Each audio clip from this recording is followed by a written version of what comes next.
we just have to be relentless. Like, we cannot let up the gas. We have to make sure that the promises that they made to their constituents are the promises that their constituents knew they made and know they're reneging on now that they're actually in office. That feels to me like our organizing mandate right now as we move into this new political reality.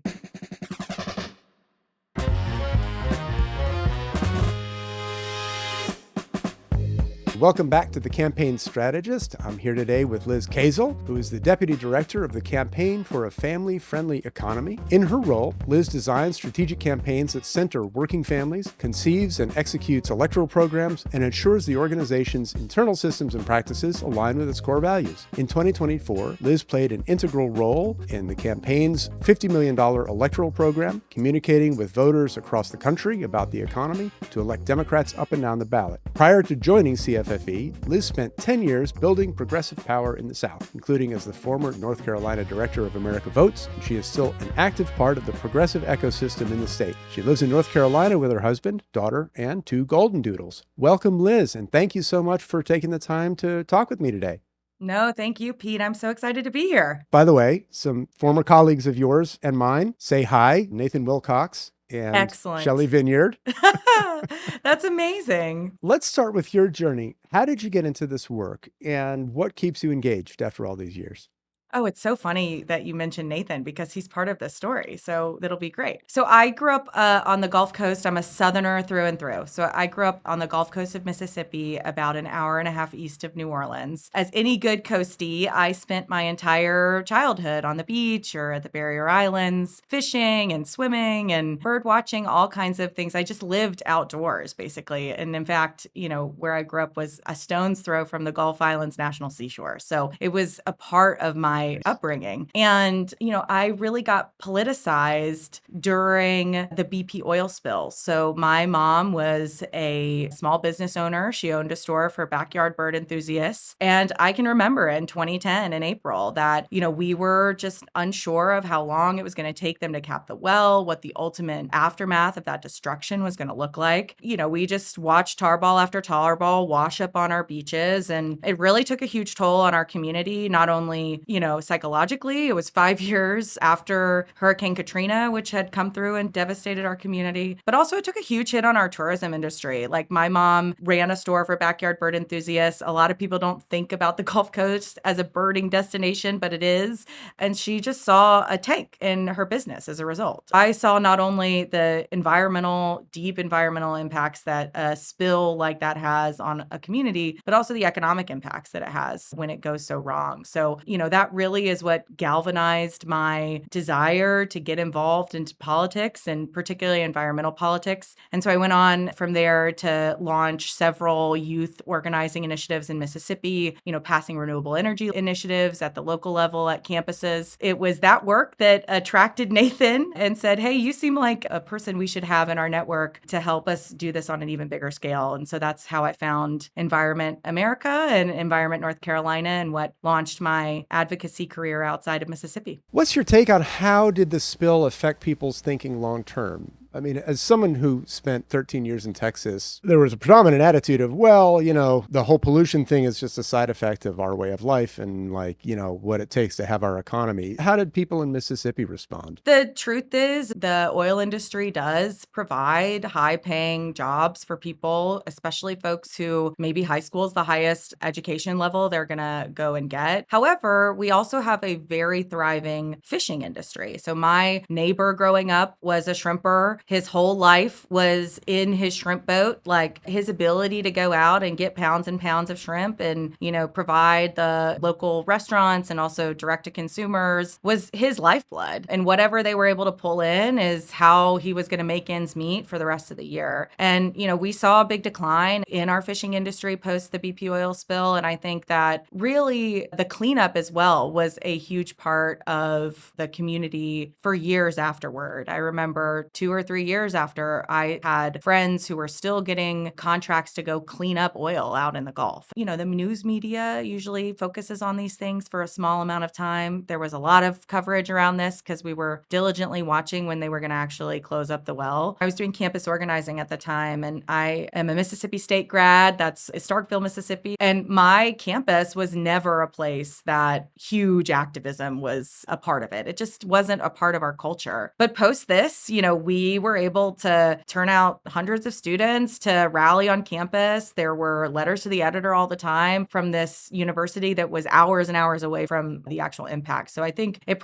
was a wake-up call for a lot of people. That deal that they were signing up for with the oil and gas industry, they got the short end of the stick. So yeah, I was proud to be a part of that campaign and grateful for the impacts that it has, even today. One of the things I'm most interested in and I want to talk about is how the political landscape and rules of the road have changed. What do you think about how do we need to engage young people at this point in time? I am a couple of cycles removed from being in that deep, youth work. But what I would say is that, as with anything, I think as advocates and campaigners, it's our job to figure out what is the pain point or the aspiration that the community that we are trying to organize is galvanized around, and how do we connect that issue to the political system of today. Back then, when I, was doing this youth organizing, it was around our ongoing conflict and war in Iraq and Afghanistan, as well as these big environmental issues that were happening at the time. And now I think it's a lot more nuanced. A story I'll share is that I have a cousin. She is in North Dakota. She's 23 years old,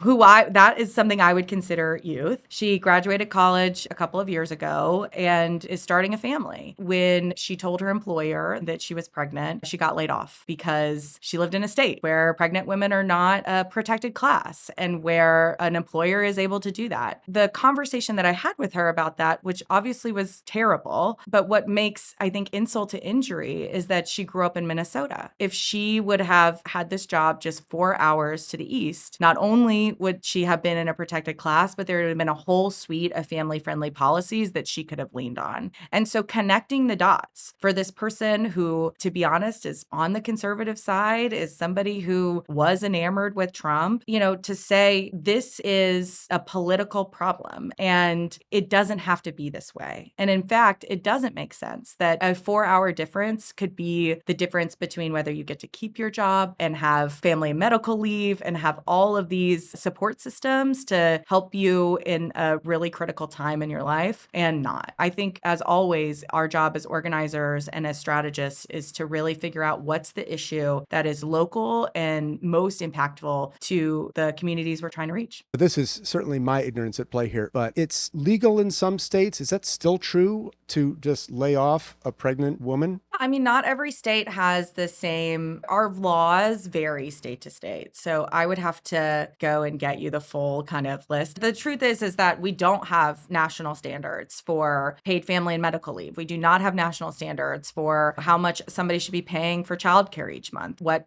ratio of their income to paying for something that can be twice their mortgage. We do not have those standards. We don't have an infrastructure bill, for lack of a better word, for families. And until we have federal action on those issues, we're always going to have a patch quilt. And so I believe, as someone who grew up in a deeply red state, that every American should have access to the tools and opportunities that they need in order to live healthy and thriving lives. And that for far too long, families have to make decisions between affordable childcare or paying a bill, or, which parent stays home after a pregnancy. And the best solution we have to that is federal action, which is why CFFE is so laser focused on electing Democrats. We know that right now, Democrats are the party that will stand with working families and deliver for working families. And so that's step one for us, is to get a Democratic trifecta. And then after that, we're going to, push our friends really hard to deliver. But that feels like step one for us. As we've referenced, influenced. A huge amount has changed in the last few years. How do you think about the challenges that advocacy and electoral politics in the age of Trump works? How are you, CFFE, adapting to this different landscape? That's a really good question, and I feel like one that we are all grappling with. So I will give my That's exactly why I'm asking it. I'm like, somebody's going to know. Exactly. I'm happy to say what our kind of thinking, or, from where we stand, our thinking is. But as the ground continues to shift every single day, the most important thing that we can do as campaign strategists is to constantly ask ourselves, okay, what about our context has changed today? How are we centering the people that we're standing up for in the stories we're trying to tell? And how are we making plain for them the shenanigans that's happening in Washington and how that impacts them deeply? So as long as we do those three things, to me, it feels like we'll be able to take, what they throw at us with some ability, right? For CFFE, really, we started a project in 2021 that targeted Representative Jen Kiggans in Virginia 2. The thing about Virginia 2 is it is a really swingy district. It is, if you're familiar with the Virginia coast, it's where Virginia Beach is, Hampton Roads. It also includes parts of Norfolk. It is truly a purple district. There's a lot of veterans that live in that district, and there are a lot of people who rely on Medicaid, Medicare, on SNAP, and other really important government tools to,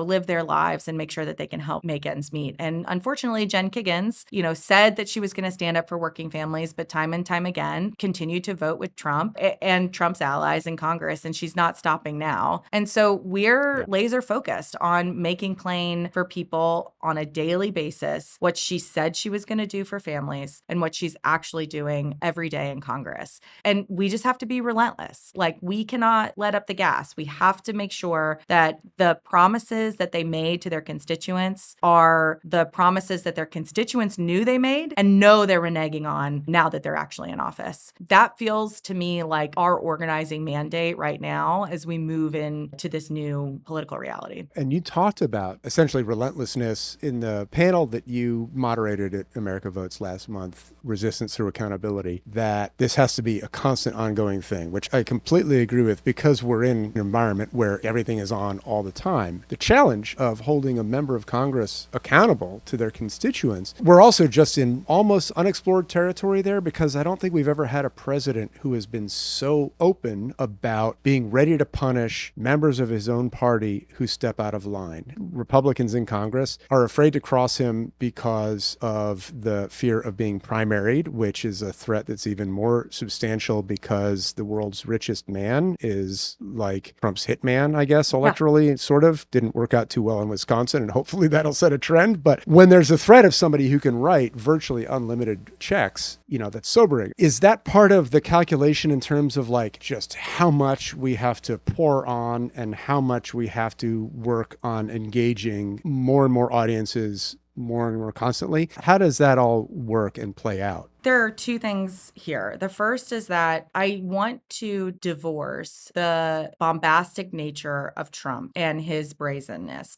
from his actual cruelty, right? Like, he is an actually cruel president, has turned ice on families, on American citizens as well, and, no regard for due process. They have done these merciless layoffs and cuts in the federal government that have resulted in real pain for people, whether that's people who rely on their Social Security checks or veterans who rely on VA benefits in order to get their health care. So I want to say that there are real impacts, right, that his cruelty and his leadership have. And there are his bombastic words that we have to address and that we have to rise to the occasion, right? In my opinion, the best thing that we can do as organizers and strategists right now is to link arms together, because the more we can spread out the who in this moment, the bigger that who is, the less individualized those attacks can become. And honestly, the more cover we give to each other. And so I think you see that in the way that people are pouring out at whether it was the hands-off event a couple of weeks ago or these smaller events that have happened just 2 weeks ago in Raleigh. My own mom went down to Halifax Mall, a place that is pretty hard to pack out, And there were almost 1,000 people on Halifax Mall on a Saturday morning, people like her who had not put on her protest shoes since, the Vietnam War. I think that there is an opportunity for folks, especially people who maybe did not get in the streets during the first Trump administration, did not get in the streets during the 2020 uprisings. Like, this is an invitation for us to come together and link arms and make that plan. And so we have to be doing both. We have to be protecting our people from the very real cruelty of Trump, and we have to be, litigating his leadership in the court of public opinion. And winning that case is what's going to be important for Democrats, not just this next cycle, but in years to come.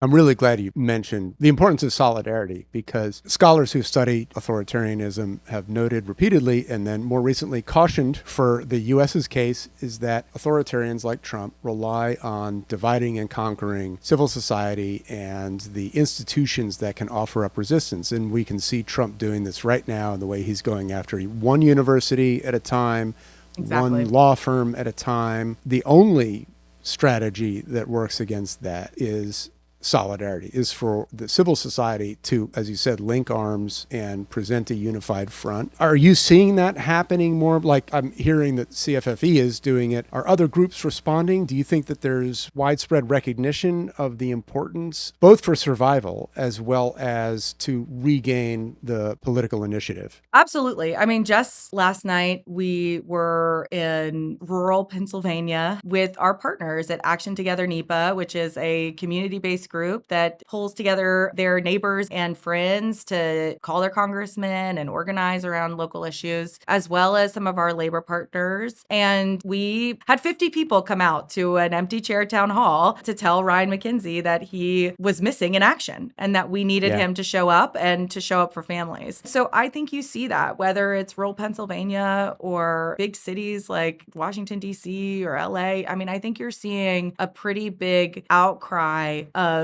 political action from people who probably were not feeling called to that political action before. And I think our institutions need to look at the leadership of those individuals, right? Those, everyday Americans who are going out there and being willing to be on camera or being willing to take time out of their day and find a spine a little bit. I think one of the tactics of Trump has been to target individuals and hope for preemptive compliance. We've all talked about how much of his executive orders and his action, are not legal. But what is happening is that these universities, these firms, these organizations proactively get into line and thinking that that is going to save them from, his ultimate ire. Trump is not going to save anybody. He is only in it for himself and his cronies, period.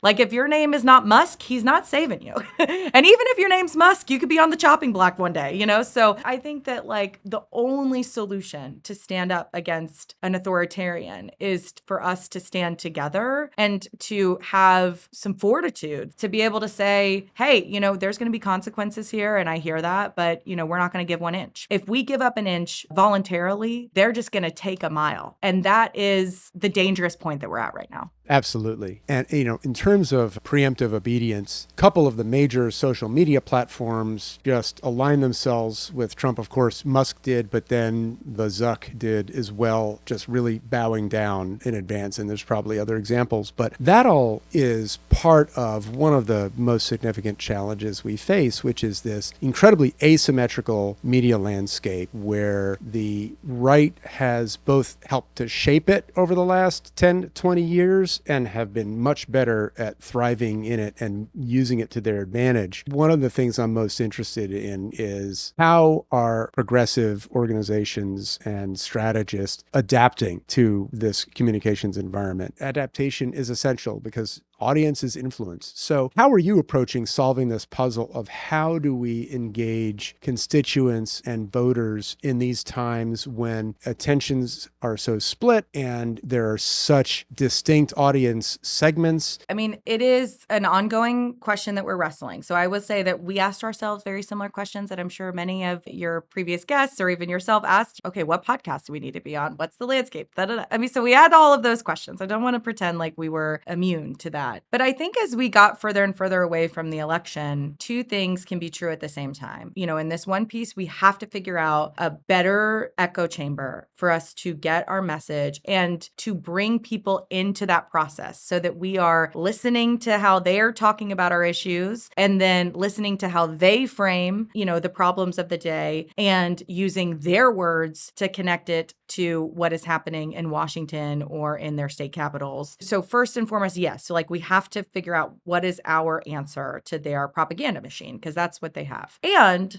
we have always had a ground advantage. We are organizers. We've gone door to door. That's our thing on the left. And so I also think we have to lean into our competitive advantage. We have to get back to our roots. We need to be, out there knocking doors year round, talking to people, asking them when it's not an election. Hey, if you had your senator right in front of you today, what would you ask them? And that's exactly what we do at CFFE. When we have the opportunity to get our programs up early, we do. And we start those conversations very open-ended. If your senator was standing in front of you right now, what would you say to them? Then you get to hear in their own words exactly how they describe the issues that they are facing. And you get to hear in their own words what they think the solutions are. And so I think both as campaigners and as advocates, it serves us to, yes, poll test, yes, focus group, yes, research, and we just need to get out there and we need to be able to have more and more conversations and mobilize more people because that's our competitive advantage. We believe you got to do it all. We always want a solution, one antidote that is going to work. And unfortunately, Right. we got to do it all, And so even when we think about door knocking, our programs are built so that we are doing a blend of community canvassing where we're going to bus stops, busy grocery stores, coffee shops. We'll canvass small business owners and visit people, while they're out in the community, as well as doing the targeted door knocking to specific voters. And so I think we got to be in more places and we've got to layer that on so that there is surround sound communication. So that gets me to my first point. We absolutely need to answer this question about what is our answer to the propaganda machine. And I am still unconvinced that it is just build what they have on our side. I think that we have to think more creatively than that. I think we have to learn more about where our voters spend their time. And that's some work that CFFE is committed to getting done this year to, sharpen the tools in our toolbox. I also think that it matters what we say to people when we get them. It's not enough to have someone open the door and you deliver some perfectly poll tested script that is got the perfect words. I think what we need is to use those issues to drive what we talk to people about. I'm not saying that polling doesn't work because I am a big believer in research, but I am saying that I do think we need to be more open to an open conversation with voters, more dialogue, for that dialogue to get a little bit messy. For us at the Campaign for a Family-Friendly Economy, we have issue buckets. We have our paid family and medical leave issue. We have affordable childcare, and we think of them in buckets. And one thing we found when we were out talking to voters last year is that they don't think about care infrastructure in buckets. It's all just about their daily lives. So, when you ask a mom, what are some of the issues that you're feeling pinched by? And she says, well, I care about affordable childcare because when my kid gets sick, I have to take a sick day. And so now we're talking about all of those issues blended together. And we serve to learn about how people talk about their lives as full selves. And it serves us to be in a dialogue versus a one-way conversation with people so that they're having a meaningful engagement versus just a message delivered to them. I want to go back to something you mentioned, your skepticism that you're not convinced that we need to build our own version of what the right has. I think that's a really important question. I'm really glad you expressed that because depending on what you mean or what we mean by our own version of what the right has, in some ways, maybe we do. In some ways, I think there's a common misconception. For example, people are like, oh, well, we need our own Joe Rogan. That, I think, is somewhat deaf to the realities that Joe Rogan, first of all, he spent 30 years developing his name and brand, so that's not going to pop out of a box. But I think it's more about, as you said, finding our own way to connect to people on our issues. I got to stop with a long setup and just ask, tell me more about what did you mean about? Tell me more about it. Well, I mean exactly what you say. I think, the next question is like, where's our Joe Rogan is always the next question that comes up. And I think that what we need to remember is that the reason this work over here is harder is because we're doing it with a different set of values. We're doing it with a more diverse set of people. And we're trying to see more people's lived experience in how we move and govern. And the other thing is that, our side isn't willing to lie. Let's just be honest. It's easier to churn out something from the dredges of the internet when it's not true and you don't need facts and you could just get to spew misinformation. So I think that what our goal needs to be this cycle and beyond as, progressives who care about building and wielding political power is where are our people, who is credible to them, and what are they talking about? And if we can't answer those three questions, then we're not going to meet our people. And so whatever we're building needs to answer those three questions. And so that would be my answer. It's not a carbon copy, right? There's a reason that, they're able to echo chamber everywhere because they're not based in facts. They also don't have to ask other people what they think, right? But we have our values as progressives is that America is stronger because of its diversity and that we are stronger if we lead together. And so I don't think that we should shortchange that value. It's a strength, not a weakness. And there's so much more that's open to us because of it. Well said.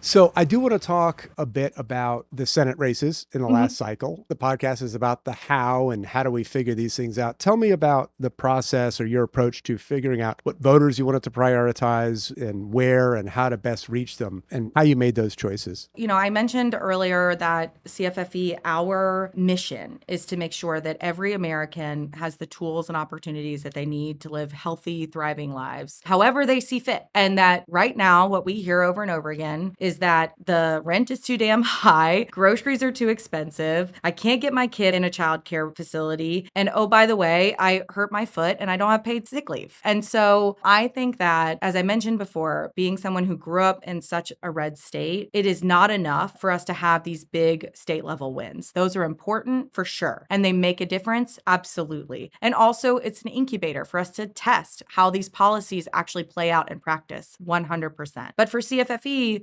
our eye is on a federal win that allows us to really deliver for the American people and lower the cost of caregiving. And so, we're pretty clear-eyed that there is a party in power that has one thought about what families need in order to live healthy, thriving lives. And then there's the Democrats who have a whole other set of solutions, or at least have an openness to hearing what those set of solutions could be. And so really from our inception, we've had our eye on that federal win. And that's what's driven a lot of our electoral decision making. So in 2024, we were clear that we had an opportunity to play big in both the US Senate, and also we wanted to keep our eye on the presidential. We wanted to do what we could to deliver Kamala what she needed to get to the White House. And so that's really what determined how we thought about our resources and the map. And in addition to that, Wisconsin and Michigan are two states that we've been in for several years now, running programs and knocking on doors. That's how we kind of decide, is it this, is it the House, is it the Senate?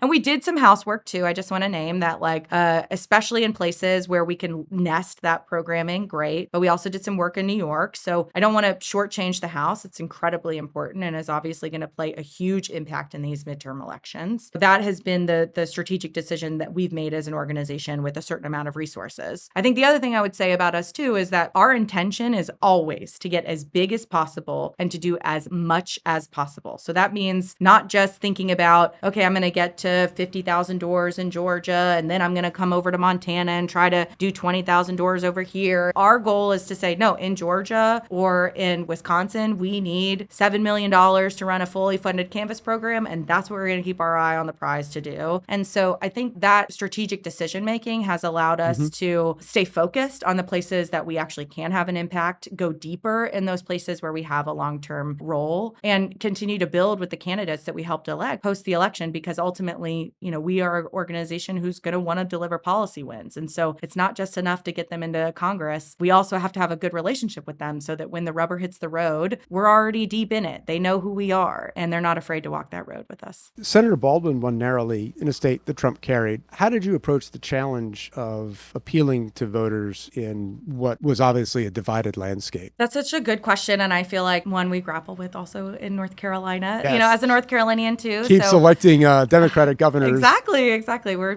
just an enigma. I think here's the truth is that, at least for Senator Baldwin, I don't want to take more credit than credit is due. She is an incredible politician in her own right. She has deep ties to the community. She shows up. That's a really important thing, right? Showing up even when it's not election time. And she's out there and she's a really big advocate for families. So I just want to name that, like, she ran a great campaign, and that's a really important piece of the puzzle, right? And then what we know about our programming is that our message, our economic message, and so just to peel back the curtain a little bit, our message really is about asking voters what pain points they feel in their daily lives. Spoiler alert, 90% of the time it is about costs. We connect with them around costs and then make the case for why Democrats are the ones who are going to stand up for them when they get elected. We actually find that message resonates across geography, it resonates across socioeconomics, it resonates across race, and it resonates across gender. And so because of that, it gives us ultimate flexibility to be able to,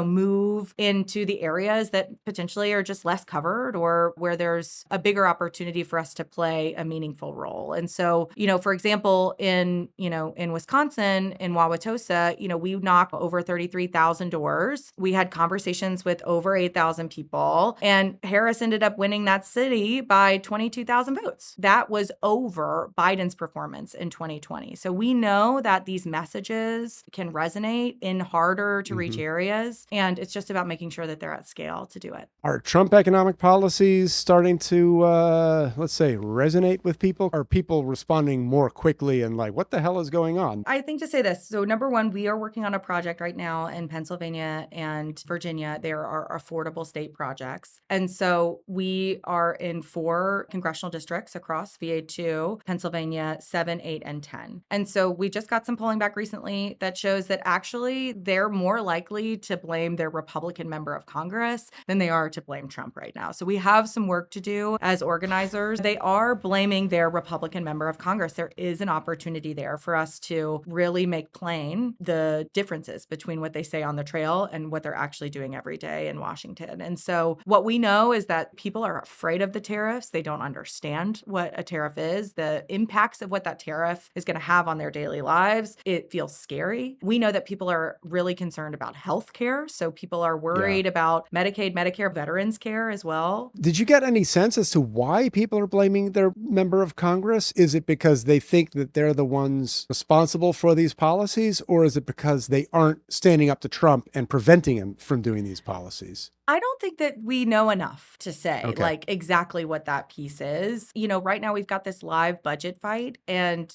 I think the left has actually done a very good job of making a lot of hay about it. When you see Republican members saying outright, like, hey, we're not going to cut Medicaid. I promise. I swear. I promise. But, I don't know. Show me the receipts. Tell me how you're going to do that and give billionaires a giant tax cut. And we saw this in our own program. So in April, we were part of a big coalition effort to hit the Hill, and we were able to bring our folks from all over the country to, talk to their member of Congress. And we were sitting down with Congressman Van Orden in Wisconsin, and he wrote a handwritten note to his constituents in that meeting: I will not cut Medicaid. So like they're feeling the heat around this. And I think we've done a really great job of not letting up on this piece, and we got to keep going. And then the second question is like, how are we going to tie that to Trump? I think we're still trying to figure out, like, I don't think that what people want to hear is that you shouldn't have voted for him. I mean, nobody likes to be the center of a scam. We feel embarrassed. We feel shame. And so we are still trying to figure out a way to call people in to have buyer's remorse without blaming themselves, and also using these live fights in Congress to help demonstrate that this is Trump's party. This is what he wants. You've worked on environmental, economic, and electoral campaigns. What kind of strategies or frameworks and approaches travel well across those different kinds of campaigns and issue areas? I think the thing that all good campaigns have to have are a clear target, a clear goal, and an articulated strategy. I know that sounds so basic and like a no-brainer. I even myself fall into this trap where we'll be 2 months down the road in a project and we ask ourselves, wait, what was the goal? Why are we doing this? Who are we trying to reach? I cannot stress enough that like the most successful campaigns have really clear, this is what we're trying to do, this is the audience we're trying to reach, and this is how we're going to do it. We just do not take enough time at the beginning of those things to do that. And an example I'll use in North Carolina where this was successful is with the Coalition Against Robinson Extremism. So that coalition was a coalition of over 25 organizations. One of the